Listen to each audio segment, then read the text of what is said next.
I'm Mark. And I'm Josh. And this is Alter Ego Comics TV for the week of February 3rd, 2016. New comic book day is upon us. We are here to give you recommendations of what we think you should check out, what we like the best, and lots of cool stuff to choose from. I'm going to kick things off with a double shot of Brian Michael Bendis awesomeness. Spider-Man #1 by Brian Bendis, artwork by Sarah Pichelli. This is Miles Morales Spider-Man. Thankfully, they've dropped the name Miles Morales and Ultimate Comics and Ultimate this and blah, blah, blah. This is just Spider-Man #1. But just so you know, it's Miles Morales. So Miles is in the mainstream Marvel Universe. We're not exactly sure how that happened. It happened at the end of Secret Wars. Several things in his life have changed from when we last saw him. Most notably, spoiler warning, his mother is alive. But we saw that somewhere. Was it Ultimate? Ultimate Comics. It was Ultimate End. The Ultimate book that issue. Bendis wrote during Secret Wars. We might have also seen it in the last issue of Secret Wars. I feel like there was a tease at the end of it that had Possibly. So his life has been restored to somewhat normal. He is a little bit older, and he is still a super cool new character. One of, obviously, Marvel's... Not that new anymore. Best and brightest. I don't know. How long has he been around? 4 years? 5 years? Probably at least 4. Time has no meaning here. I feel like we just opened yesterday, but it was 10 years ago. Awesome stuff. Great artwork by Pichelli. Big Bad that some of you may recognize. I guess I can tell you. It's not a big spoiler, I don't think. But the Big Bad in this issue is Blackheart, son of Mephisto, who apparently has had a makeover from the... He looks much, much scarier than I remember. Yes. Since we saw him last, and I honestly don't remember when I saw him last. It may have been in 1992, or the Ghost Rider movie. Yeah, that's it. All kinds of awesome stuff happens in here, and Bendis does what Bendis does best, which is write great dialogue, great characters, and there's no reason to think that this book will not go on and fill millions with joy. I'm just so glad to have Bendis writing Miles Morales again, and thoroughly enjoyed it. Invincible Iron Man #6 is also by Brian Michael Bendis. This time we get artwork by frequent Bendis collaborator, but not so recently, Mike Deodato. This is the first part of the War Machines storyline, and we got a glimpse of that in previous issues where there's some sort of ninja tech group that is involved. So, War Machine, James Rhodes is on the scene. Tony has sent him to Japan to try and figure out what Whitney Frost, a.k.a. Madame Mask, was doing at the Stark building there. And we get kind of a bouncing back and forth. While Rhodey is over in Japan, Tony and his new girlfriend are out to breakfast and happen to run into Dr. Doom. The reformed, handsome, Dean Martin-esque Dr. Doom hanging out at a waffle joint. And again, this is Bendis doing what Bendis does best. Writing a great story, writing great dialogue, great patter between the characters, and what else can you ask for with that? So, I'm not really sure. I hope, and I imagine that Bendis has big plans for both of these books, that this is not just a flash in the pan, ooh, I have this great 6-issue arc where Dr. Doom and Tony team up and do all this stuff. I want this to be a long, sprawling epic. I want Spider-Man to be a long, sprawling epic with the same captain at the helm, and hopefully consistent artwork. So, is that too much to ask? I don't think so. They were both really solid. From Boom this week, we got a new #1, Kennel Block Blues. This is a 4-issue written by Ryan Ferrier with art by Daniel Bayliss. And this is super weird. It's a prison story about animals. All the characters are anthropomorphic dogs and cats and whatnot. And it's a kind of heavy prison story, like a Shawshank or an Oz. Not one of those light, fun prison stories like Orange is the New Black. It's very deceiving with the cover artwork. It looks like it's a kid's book. Right. Well, that's sort of the thing. So you've got this semi-realistic anthropomorphic animal art for the main story, but this new dog who believes he's in there. It's the Pound, not prison, but because animals. Who believes he's in there as a case of mistaken identity. He thinks he's going to get out. His appeal is going to go through. He has an owner. He was just lost without his tags or whatever. And a lot of the other dogs are institutionalized. There's different gangs within. But this new dog, this new fresh meat, the fish, basically goes to his happy place. When prison gets too dark for him, he goes to like this kid's super cartoony Disney or early Warner Brothers kind of happy singing, dancing animal thing while horrible, horrible things are happening and people are getting, eviscerated and beat down. So yeah, it's definitely not like any other book I've read in a while. The closest analog might be I Hate Fairyland, where there's a disjoint between the art and the actual content. But yeah, if you like prison stories or talking animals or just really trippy, weird stuff, Kennel Block Blues might be worth it. So any Autumn Lands, is there any sort of loose... I mean, obviously they're not connected. I mean, it's a talking animal if book. someone likes talking animal books that are written for grown-ups rather than... Yes, it's definitely written for grown-ups. Yes. Don't shelve this in your all ages section. All right, Kennel Block Blues. Okay, Paper Girls makes my list again. Surprise, surprise. This is issue number 5, and I believe it is the last issue in the arc.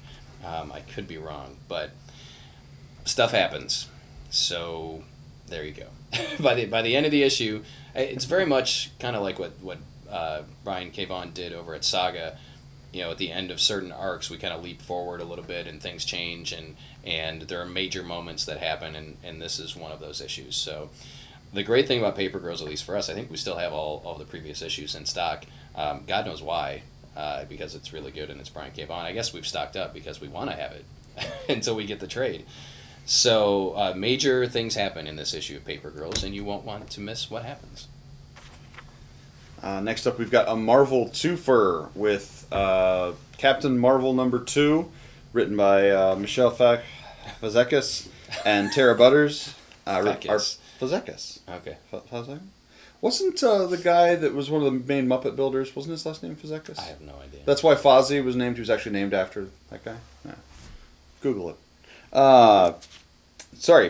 Art by Chris Anka. This continues the story of Captain Marvel as leader of Alpha Flight, Earth's first, last, and only defense against extraterrestrial stuff. And it's really good. Like, I genuinely don't care that much about Captain Marvel or any member of Alpha Flight. But something about these, maybe it's just the nature of the story. It's a very kind of classic sci-fi.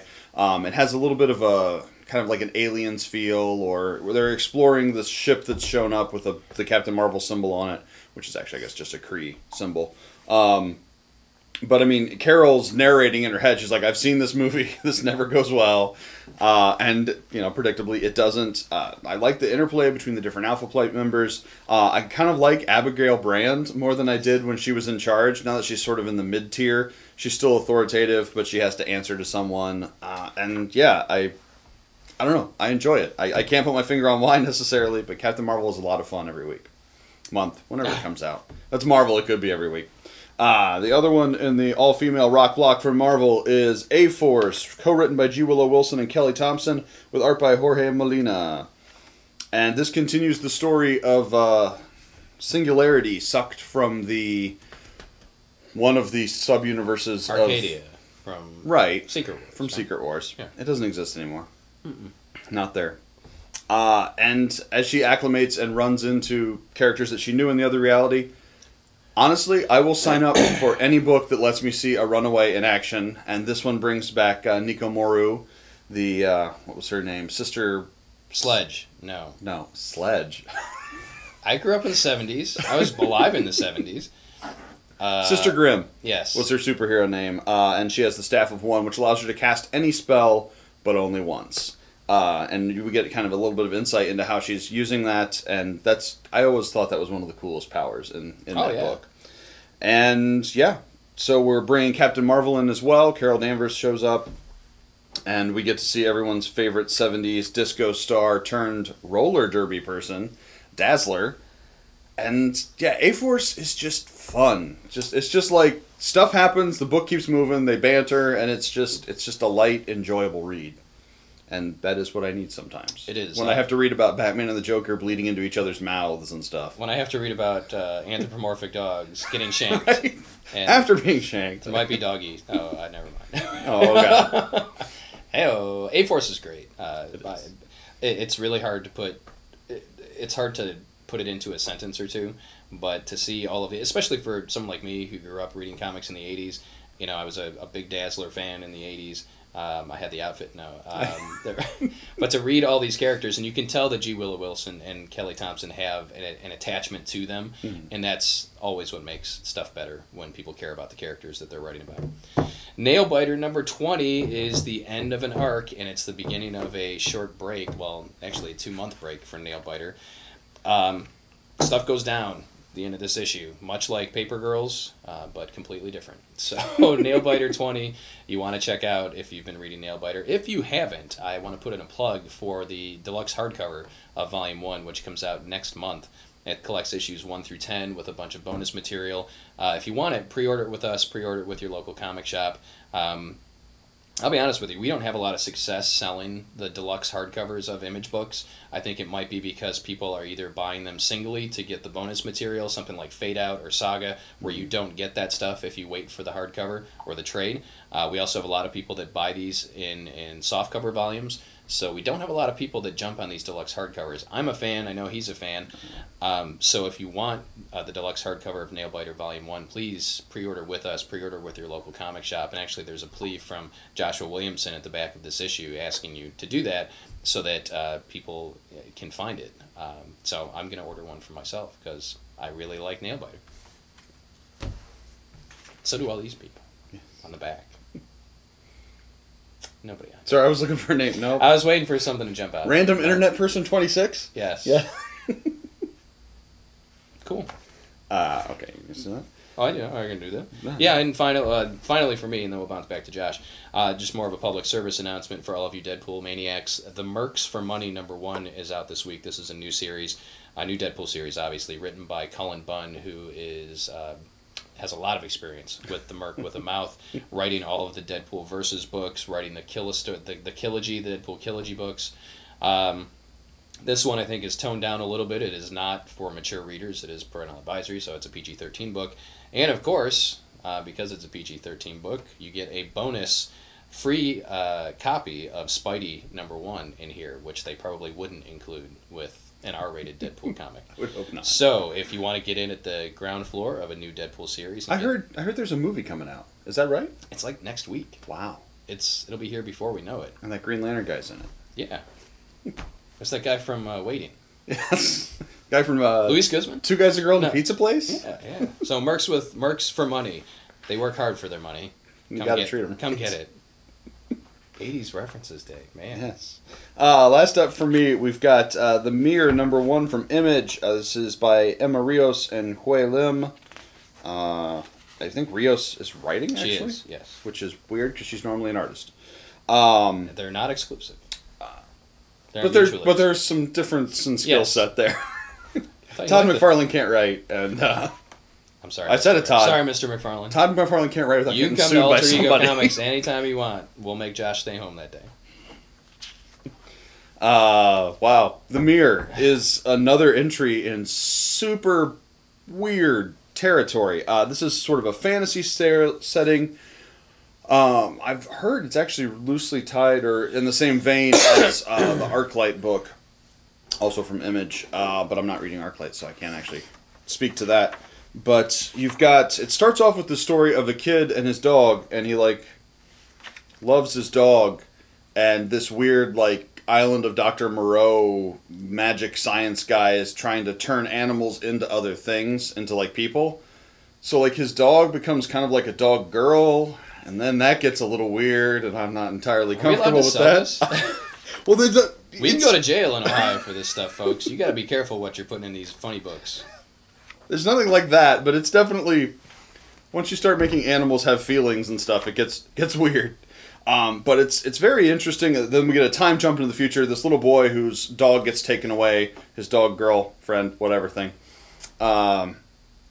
is now working for the mystical structure that's turning animals into people. And so you get to see some of the other animals they're experimenting on and some of the other stuff they're trying. And it's really interesting and compelling, but definitely bizarre as all get out. And then we also follow what happens to the dog girl a little bit. Are you with us? Are you still with us? Really?